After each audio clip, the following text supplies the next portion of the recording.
ఇసుకెత్తిపోయిన రైతాంగం. అవును, రైతు వినూత్న నిరసన. కోపం వచ్చి సూర్యాపేట జిల్లా మునగాల మండలం నేలమర్రిలో సుందరయ్య అనే రైతు వినూత్న రీతిలో నిరసన తెలిపాడు.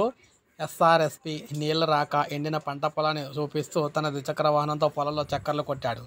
సాగునీరు వస్తాయని ఆశతో 7 ఎకరాలు కౌలుకు తీసుకుని వరి సాగు చేశానని ఆవేదన వ్యక్తం చేశాడు. అధిక పెట్టుబడుల కారణంగా అప్పుల పాలు కావటమే కాక చేతికొచ్చిన పంట నీళ్లు లేక ఎండిపోయిందని వాపోయాడు. ఇప్పటికైనా ప్రభుత్వం సాగునీరు అందించి ఆదుకోవాలని ఆ ప్రాంత రైతులు విజ్ఞప్తి అయితే చేశారన్నమాట. ఈ విధంగా వెంటనే ఆదుకోకపోతే ఉన్నాకాడికి సర్వం కూడా నాశనం అయిపోతామని చెప్తున్నారు.